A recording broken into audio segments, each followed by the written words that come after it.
வணக்கம். இன்றைக்கி நம்ம பார்க்க போகிற சமையல் என்னென்னா அருமையான ரோட்டுக்கடை ஸ்டைலில் ஒரு முட்டை பொடி மாஸ் எப்படி செய்யலாங்கிறத பார்க்கலாம்.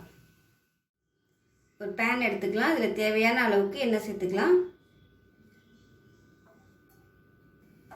எண்ணெய் சூடானதும் பெரிய வெங்காயம் அதில் ஒரு 3 வெங்காயம் எடுத்திருக்கேன். நல்லா பொடியாக கட் பண்ணதை சேர்த்துக்கலாம்.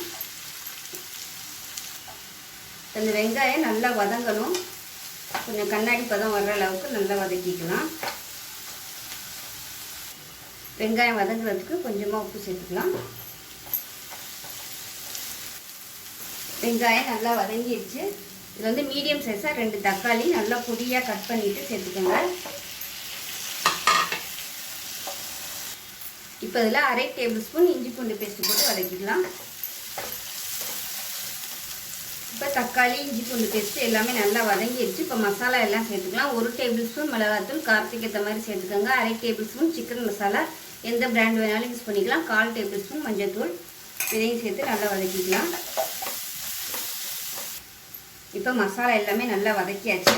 இதில் ஒரு 5 முட்டையை உடச்சிட்டு சேர்த்துக்கலாம்.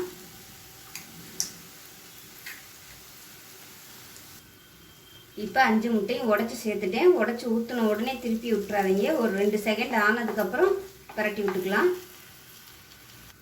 இப்போ ஒரு 1/4 டேபிள் ஸ்பூன் உப்பு சேர்த்துக்கலாம். முட்டை சேர்த்ததுனால உப்பு சேர்த்துக்கலாம். முதலே வெங்காயம் வதக்கையில் உப்பு சேர்த்துக்கலாம். இப்போ பரட்டி விட்டுக்கலாம்.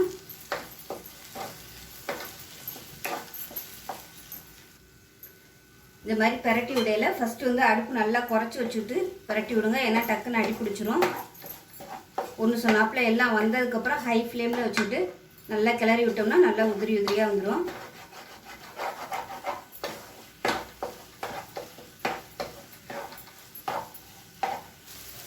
இப்போ பாருங்கள், முட்டை பொடிமா சூப்பராக ரெடி ஆயிடுச்சு. இப்போ லாஸ்ட்டாக கொத்தமல்லி இலை சேர்த்துக்கலாம். சேர்த்துட்டு அமர்த்திடலாம்.